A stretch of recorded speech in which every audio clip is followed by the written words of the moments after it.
Brady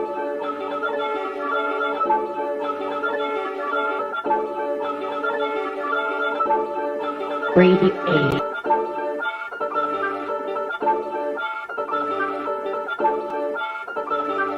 Hey, run that thing up.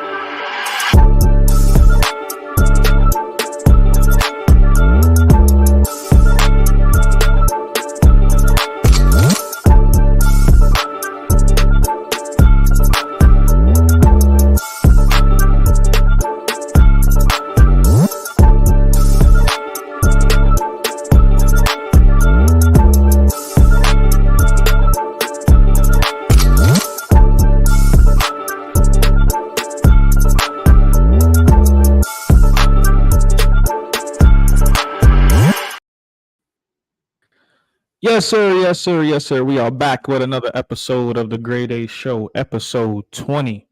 Mike, what's good, my guy? How you doing, man? I'm doing good. How about yourself? Doing good, man. Doing good. I want to get right into things. I want to have a honest segment with you today.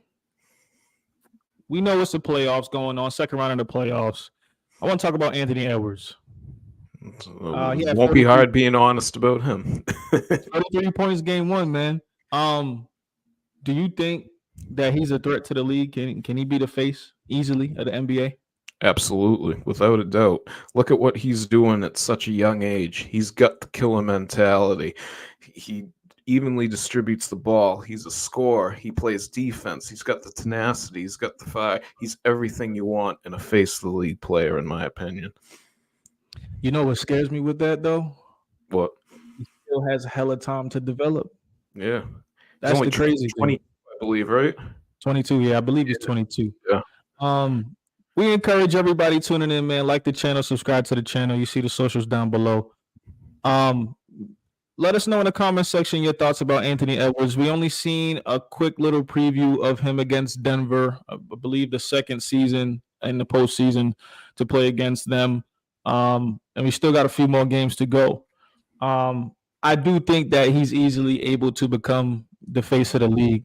But there's a lot of, I feel like, and it's crazy because I want to talk about this more this weekend when we have everybody else on, but it's, I think we're in an era now where you don't really just have one face of the league.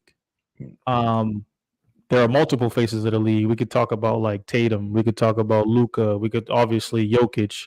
Wembanyama's here. We still have Giannis and stuff like that. So there's so many guys. But I do think what separates him, and even I see it a little bit more in him than Giannis, is the grit and the toughness. Oh, without a doubt. It's extremely extensive. And even him talking on the court, talking back to players and stuff like that, like, you don't see that a lot, but what I want to know your opinion is, like, what do you think separates him from like Booker and Tatum? Because it seems like when we talk a lot about Anthony Edwards, like, we talk about kind of people that's like almost replicated in that position, like Booker and Tatum. So what do you think separates him from those guys? It's the grit and the toughness. He oozes with confidence. Tatum, you don't see that confidence from. He lacks the killer mentality. If I need a shot at the end of the game, I have no problem with Anthony Edwards playing iso ball. Tatum, on the other hand, we've seen that story 30 times this year alone. I'd say it's not there. He's just, I think he's head and shoulders above the guys like, say, Booker or Tatum.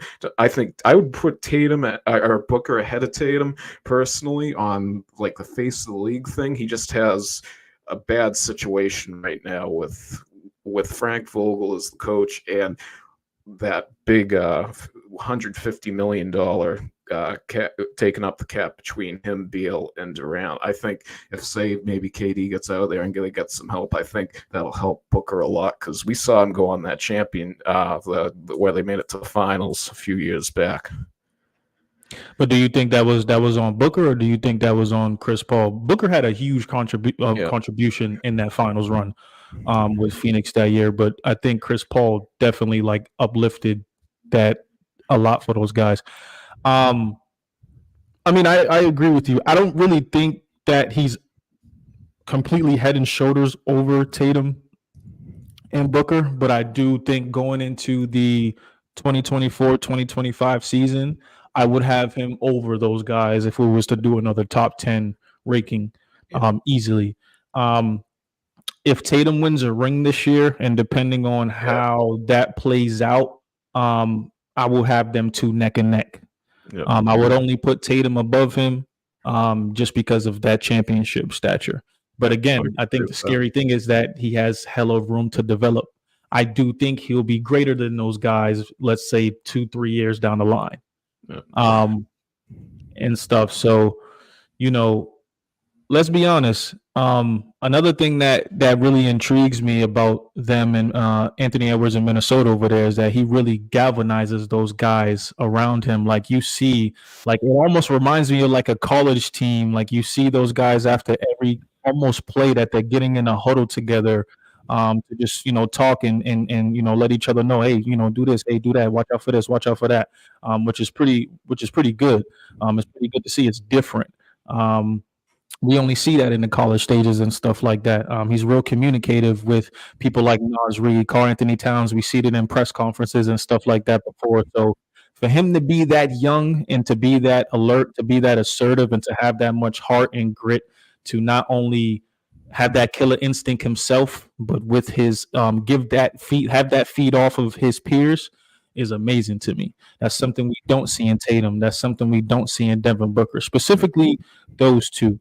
Giannis, I definitely think that he galvanizes his guys, but we only seen spurts of that, and I think that was in their finals run and stuff like that. So, go ahead. I think that was, you said like how it was more Chris Paul going into the finals that year for Phoenix. I think that was sort of Devin Booker's coming out parties too, sort of that whole playoff run. Yeah, it's kind of tough, man. Like I said, I think it's still early stages for me as far as this playoffs. Oh, without a doubt. It's only been game one. Yeah, I'm just going as of right now, but I've been high on Anthony Edwards all year. What's up, Musa? Musa, what's going on, man? How my connection sounding? We hear you good. Since you here, man, what's your perspective on Anthony Edwards, man? How you feeling about him? I want to give him that top shooting guard mark, but I gotta wait. I gotta see a little bit more from him first. He's definitely the best two-way guards. I'll say that for sure, in my opinion. But I wouldn't be mad depending on how his run goes this season if you put him over Booker. But I'm gonna have to hold off on Tatum just yet. Just got the body of work. But individual talent-wise, I can see why most people would take that because of the aura behind him. And I completely agree, and I'll let you go, Mike. Like I said before, Anthony Edwards has so much more to prove. 3, 4, 5 years down the line, it could easily be talked about, and he could easily be above Tatum. I just think that the last 7 years, with all the Eastern Conference Finals appearances, with all the records that he broke under Celtics franchise history and stuff like that, with points and all that stuff, like Anthony Edwards still has a lot more to do. And again, if Tatum wins that ring this year and we do this top 10, I will have Anthony Edwards right after Tatum just because of that specific reason. Yeah, I think too is even you're just revisiting this conversation in mid to late June, whenever the finals is over, will give us a lot more clarity than we have right now. Do you think? Do y'all think that Anthony Edwards wins a ring in Minnesota? I could see it this year happening, to be honest with you. Yeah, As of right now, I think Ant-Man can win it in Minnesota. So the Denver series, what y'all got? What it's looking like for y'all? Just off of a game one evaluation. What do you got? Denver and Minnesota this series. I told you before the series started I had Minnesota. After I was probably originally picking them in like say 6 or 7. I've gone down after game one. I say Minnesota in 5 to 6, but I'm going to stay with the 6 number to stay safe, just because you can't count out the defending champs like that. I got Minnesota in 6. I agree. I got Minnesota in 6. Just and it's due to the lack of depth Denver has. I think this is a series where it might show because they have so many bodies they can throw at Denver. And like I mentioned in previous episodes, this series is completely different this year compared to last year because Nas Reed's available and Jaden McDaniels is available. Yep. So you have your best wing defender and your 6th man of the year, your best scorer off the bench, which he got a huge game in game 1 in the second half. Sorry for the bell. But I believe that's the biggest difference for Minnesota, and then the biggest difference for Denver is not having Bruce Brown or Jeff Green off the bench that can help stagger those minutes when Jokic is out. Yeah, no, I definitely agree. I just hope to see more from those guys coming in game 2. Not saying Anthony Edwards can't do what he already did in game 1 with having 43 points, but Jalen McDaniels had a bad shooting night, but he played an amazing defensive role. Yeah. He played an amazing defensive role to that game. And then also Karl Anthony Towns, luckily it's good to have him back and stuff like that because he was really missed for that team. Let's talk about Rudy Gobert though, Defensive Player of the Year. Well, we know the award hasn't been announced yet, but most likely he's going to be winning that award and stuff like that. But it was pretty good to see the refs allow him to be physical with Jokic as much as he could.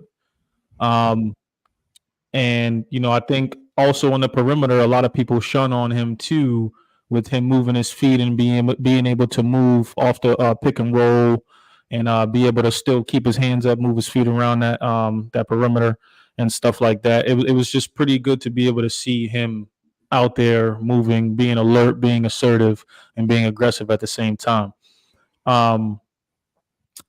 Yeah, I think Minnesota's going to win in 7 games. I think game 2 we're definitely going to see something different coming from Denver. I think they're going to have more poise, be a little bit more conservative when it comes to taking better shots and stuff. I feel like they was moving a little bit too quick, but I think that was because Minnesota was moving really fast, had a really fast-paced tempo in game 1. So I definitely can see Denver controlling the speed a little bit more. But I got this series definitely going 7 games. You said about Gobert too, how the refs allow him to play physical on Jokic. I love what the refs are doing in these playoffs, letting the guys play. That's what they should do all season long, I think, is just let the guys play. Like, I understand there's some people complaining about certain calls not made. That happens. It's the NBA. The officiating isn't the best. What's up, Trey? Game?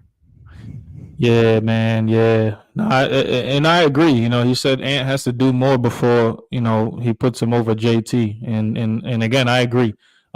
Just to see this right now, though, is pretty amazing. It's pretty good. I could see a year or 2 years down the line where we revisit this conversation and we're talking about him being over Jason Tatum. And again, I'm just going to say it straight up. If Celtics don't win a ring this year, yeah, I would have Anthony Edwards over him. Absolutely. That's why I said to reevaluate in June. Like, we could easily put him over him then. I already got him over him because I just think Tatum's regressed so much this year. Like, his rebounding has improved immensely, I think. But I did like what I've seen from Tatum in the Miami series. I want him to be that triple-double guy. Only score 20 points. We don't need you out there scoring 30, 40 points a game. Get me 20 points, 10 rebounds, 10 assists. I'll take that every night out. Play like a Halliburton role with this team. And just so everybody's watching, and correct me if I'm wrong, Mike, because I think we're on the same page here. Just so everybody watching, we're not just saying that, diminishing Tatum in his game and his progress. He's been developing every year. He's gotten better. The scoring is not the same, but he's been doing a lot more. But what we feel like what separates Anthony Edwards from like a Tatum or from like a Devin Booker is he can do it all. He can do it all and some, and have the toughness to come with it.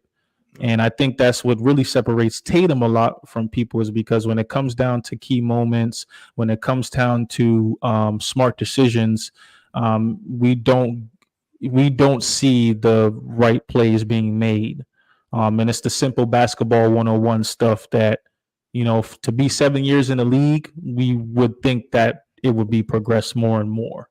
And we see it, but it's not as much as we see with Anthony Edwards and stuff like that. So that's what I think the difference is and stuff like that. But I definitely think he easily has the chance to become the face of the league. Let's talk from a marketable standpoint too. We know he has his shoes. That's out. I believe those was like top. I might be wrong, but I believe it was like top 5 or top 10 in sales in his sneakers and stuff like that. He's in movies. He's in a lot more commercials and stuff like that. So the NBA is noticing it. The NBA is putting it out there and stuff for people to see, which is a good thing. But you know, compared to like Tatum, compared to obviously Curry and LeBron, we still got Kobe. As far as like those shoes, I believe Ant-Man's shoes is up there for like sales and stuff. We're not gonna compare him to Jordan or nothing like that, of course, but I think he's pretty up there, man. Game 2 tonight. What do you think it's gonna look like? Well, I put in a bet this morning. I'm picking Minnesota with the spread at plus 5.5 points because I think it's going to be a close game regardless, but I could see the Nuggets coming back. This is a must-win game for them tonight, so I think I'd probably pick the Nuggets tonight overall, but I feel more comfortable picking Minnesota with that 5.5 point spread because I could see Denver winning and say a 4-point game or something like that. If they win, I don't think it's going to be more than 5 points. Yeah, I'm not going to lie to you. If Minnesota comes out tonight and wins, it might go 5 games. Yep. I'm not going to go far and stretch it as a sweep. I ain't calling it that far yet, but if Minnesota wins tonight, I think they win the series in 5. If it's a repeat of what happened in game 1, Minnesota just they took over. They had control. There was nothing that Denver could do, nothing at all. And like I said before, Anthony Edwards on Jamal Murray, we've seen a couple spurts of that stuff in game 1 and stuff like that. So remember, I mentioned it. I said it many times. If you put him on Jamal Murray, most of this series that's gonna make the difference. Yep. And stuff. So, moving on though, we got Pacers and Knicks tonight too, man. I know we talked about it before last episode and stuff like that. I still stand on my pick. I got Knicks in 7 games. And it's gonna be tough. I won't be surprised if Indiana comes out and take it, but I think Knicks will have it in 7. I just think they're gonna be ran to the ground bad. Yeah.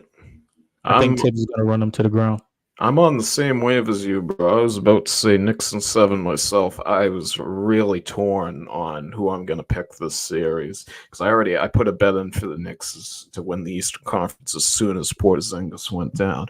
But it's just the Pacers. They don't play defense. But it was a little bit better last round, but I just don't.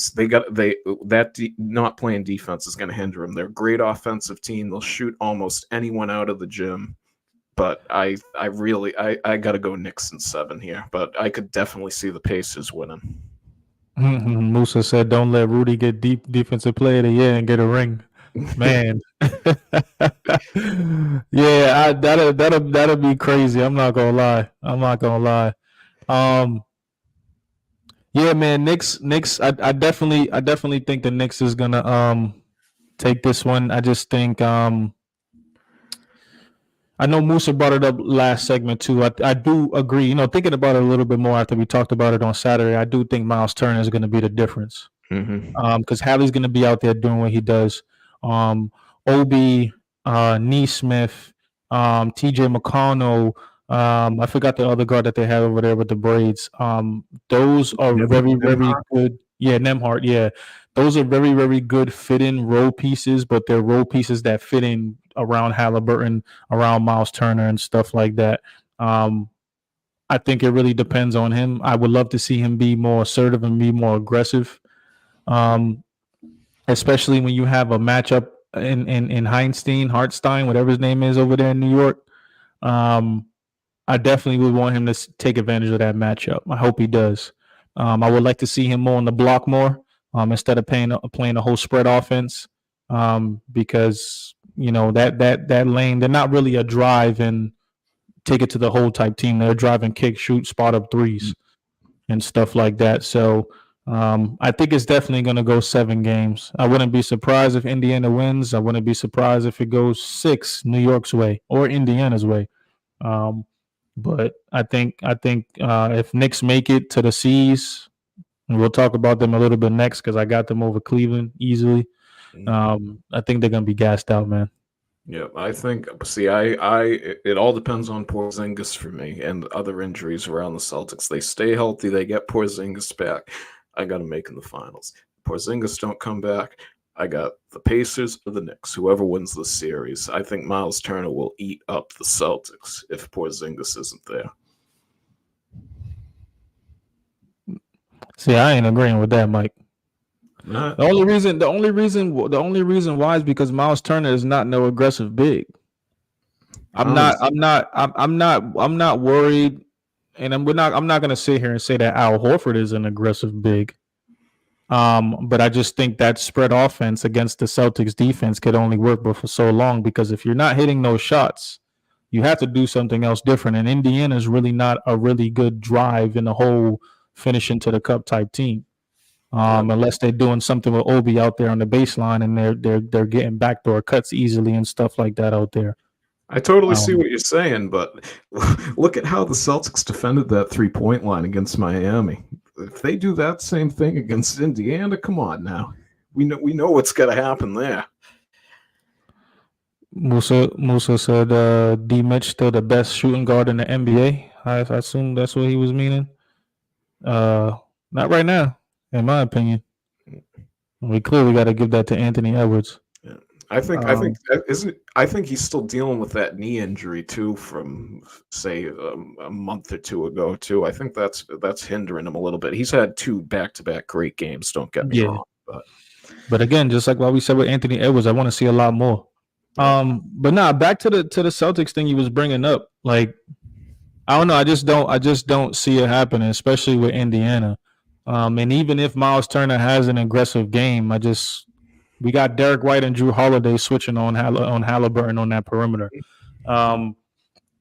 Neesmith, I would be afraid of because he always seems to have a good game. It's revenge games for him against us. Every time he plays the Celtics, he's always seemed to ball out and stuff like that. But we'll see, man. I believe too it was multiple. It was at least one of the 2 games in Indiana that we lost this year. Porzingis was out for one, if not both of those, I believe too. If I remember 2 games, correctly. 2 games, yeah. So that's a big thing that I'm going off of right there. It's just what I'm taking the sample size that I've already seen in the regular season. I could be dead wrong, and being a Celtics fan, I hope I'm wrong. But just to give my honest opinion on how I feel about it, I gotta go off of that. Yeah, I just think what will separate the 2 is the depth. And it's like, yeah, everybody's talking at this point, like, yeah, we lost Porzingis and stuff like that. Like, yeah, that's a huge loss. I definitely think in the finals, if we play Minnesota or Denver, which I got the winner of this series again, going to the finals, I think we're going to need Porzingis there. But to get out of the East, I'm not going to sit here and be surprised if the Celtics were to lose in the Eastern Conference Finals because there are times where we revert back to Celtics basketball. I'm not gonna sit here and deny that it's possible. It could definitely happen, but at the same time, the Celtics should be able to breeze out of the East at this moment. With Giannis gone, we know that he was hurt. Embiid's gone, we know that he was hobbled and he was hurt. But the Celtics still without Porzingis, with that roster that they have currently right now, they are easily supposed to be able to come out of the East. Would I be surprised if things changed? Would I be surprised if it was 7-game series here and out? No, I wouldn't at all, especially with Cleveland. We got Cleveland up next. Cleveland's a tough team. Cleveland gave us a battle all season this year. So anything can happen. I'm just not getting my hopes up with these guys because I've known what I've seen the past 7 years. Yep. And it's a replica of the same thing. I just think the difference now, like, yeah, we talk about Porzingis all the time, but I really still do think with the progression of Derek White has been huge, and that addition of Drew Holiday. Yeah, we have not seen Drew Holiday do what he's been doing in Milwaukee or when he first came with the Celtics and started getting a little bit comfortable, maybe around like Christmas time, a little bit after that and stuff like that. He was like around 12 to 14 points a game for a little spurt. But I just think his presence there on the court, his presence there on the sideline, his presence there in the locker room is going to be big for those guys this year and stuff like that. And Al Horford, I don't think he's going to take no shit this year. I mean, I'm not going to sit here and say he's a quiet guy because I don't think he's a quiet guy at all. But I definitely think he's a lot more talkative to those guys in certain situations, in moments and stuff. Yeah, with Drew Holiday, personally, myself, end of games, I've noticed all year on the offensive end, I think he's a liability with that ball in his hands, whether he's passing it in and out of bounds, he gets it, he scares me. And on the offensive end, I don't like it when he touches the ball personally myself, just based off what I've seen all year.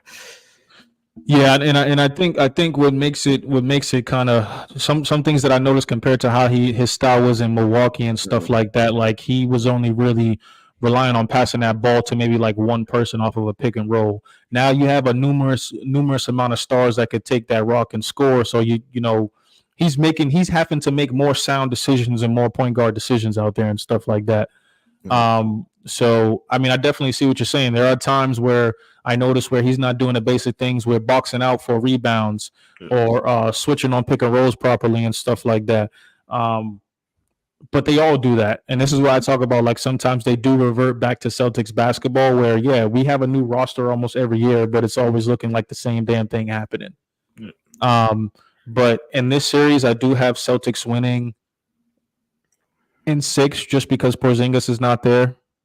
I would go 5 if Porzingis was there, but I definitely could see it in 6 games, and I think D. Mitchell was going to have some big games. Yeah, I got Celtics in 5 personally myself. Seeing Jared Allen, I don't think he'll be back the whole series. Yeah. So yeah. I give the Celtics love this series, but next round. That probably will be going away. It depends on how long it goes too, because I heard Giannis was close to coming back with the soleus if the Bucks got into the next round. So that's around a 3-4 week injury for him. Giannis is out of here, man. Yeah, I know, but I'm saying if, just because they had the same injury, that's why. Yeah. So Porzingis got the same injury, so it's been about a week since it's happened now. So we're looking for him being out at least another 2 weeks, I'd say. Yeah, and here's where I stand on it. You know, we got the Cavs next. I definitely got us beating those guys. You brought up a big point with Jared Allen being gone. I don't think Evan Mobley even could body up one-on-one with Al Horford. Like, yeah, he's longer, he's taller, he's still gonna do his thing, but I think the toughness and stuff like that is gonna kind of like shake that up down there a little bit and stuff like that. I think when it comes to next round, I think we need to play more of a IQ style of basketball, more smart, make better decisions to not make the series 7 games, depending on if we play the Knicks or the Pacers. Because I'm going to say it, let's be honest, we could easily beat those teams. But is that going to happen? Probably not, just because of how I feel about how, they revert back to their bullshit style of play and stuff like that. But if we make more sound decisions, if we make better passes, if we make better cuts, if we stop ball watching, if Mazzulla makes adjustments and actually use some freaking timeouts, if those guys communicate, if those guys that actually want it, they'll make that series 5-6 games easily, no matter if it's the Knicks or the Pacers. Yeah, but they gotta guard that 3-point line even this series. Look at Max Strus or Donovan Mitchell. They will torch you if you leave them open. They've seen it earlier this season. Yeah, Dean Wade turned into Dwayne Wade. Exactly. George Niang was going off too. Yeah. You can't let those guys off the bench turn into stars all of a sudden. Exactly. These no-name guys that shouldn't even be getting minutes in the postseason. And Musa said, if Boston is aggressive on defense, we'll be fine, and I completely agree with that. That's the case for every game with the Celtics. It's just a matter if we get it or not. And I mean, and that's the thing, man. Is that we'll see first quarter, we'll see them playing tough defense. driving and kicking, driving to the hole, back to the basket, turn around 15-foot jump shots. Like, hands up, everybody's talking, everybody's moving, we're getting blocks and stuff like that, steals. We see that, but once we're going up 20, we're lax, we're lazy and stuff like that. And hopefully we could keep that switch on. But I definitely agree. If we could play some actual defense the whole series, it'll be fine. We'll be fine. Last but not least, we got the Mavs and the Thunder kickoff, I think, tomorrow with the Celtics and the Cavs too. How you feel about that series? That was my big blunder of the first round, picking the Pelicans over the Thunder. Other than that, I got every series right, but that was a big mistake on my part. So being the guy I am, I'm going to double down and pick the Mavs. You got the Mavs? I got the Mavs 2 and 7, man. Yeah. I don't know if I'm going to go 7 though. I'm going to go 6. You think 6? Yeah. You think 6? Yeah. I wouldn't be surprised if it's 6, and just I would go just based off of experience and stuff like that. Now, don't get me wrong, OKC gonna come out there to play, especially they got home field advantage and stuff like that too. It seems like they just started. Maybe you've seen it. Game 1 they was a little shaky, but game 2 they got a little bit more comfortable over there with OKC and them fans over there because they was loud. Yep. It was loud and rocky over there, but Chet's balling, Shea's balling, Luke Dort's been balling, Jalen Williams, both of the Williams has been balling and stuff like that. That coach is an amazing coach. Shout out to him for winning Coach of the Year. But he's real good at making adjustments and stuff like that too.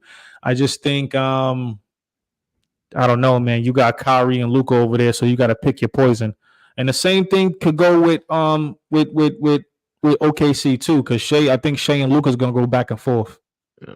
The whole series. I'm very serious. I'm very curious. I mean, not serious. Very curious to see how Gafford plays against Chet too. Yeah, if he stays out of foul trouble, I noticed with that guy, he stays in a lot of foul trouble, and I don't want him to rely on PJ Washington to have to guard him sometimes. Or I do like the matchup with Derek Lively, but I just think that Chet, being 7, how tall was he? 7'1", Yep, 7'2". I just think it's kind of going to be a mismatch. Now, Daniel Gafford would be the best person because he has more of a size on him.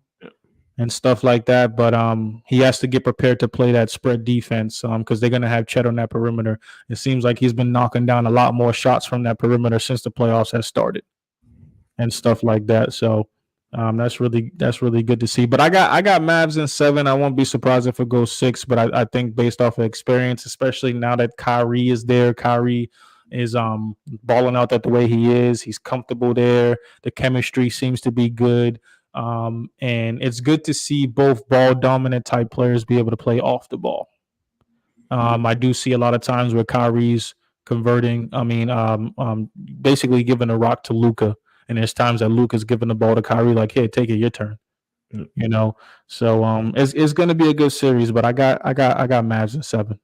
Yeah, it's great to see Kyrie focus too and just sticking to basketball, not getting caught up in media crap and all this other stuff that he has every year. Because he's honestly a great talent. Like the closest to watching Kobe Bryant is him and Kawhi Leonard, in my opinion. Those two replicate Kobe's game the most, and that was my favorite player as a kid growing up, hands down. And I know you saw this play. It was I think it was Game 5 against the Clippers where Kyrie stole the ball there and did the behind the back move. Yep. That was an all-time great play in my opinion. That was just an all-out hustle play. Showed great ball handling and a great finish all around. This is probably the best that we've seen Kyrie since Cleveland. Oh, without a doubt. Brooklyn, he had a little bit of spurts too, but I think him being that focused, just mentally there on the court and stuff like that is real good. So I think he's good. He's in good hands over there in Dallas and stuff like that. So yeah, we'll just see. We'll see what happens, man. We got games on tonight. We're going to talk about more playoff stuff this Saturday, episode 21. And we'll just see what happens, fellas. Make sure y'all like the channel, subscribe. You see the socials down below. Make sure y'all continue to share, continue to leave comments. We appreciate all you guys for being here. Peace. We out.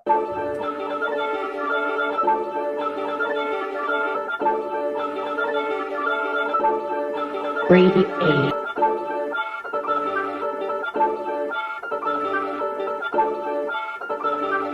Hey, run that thing up.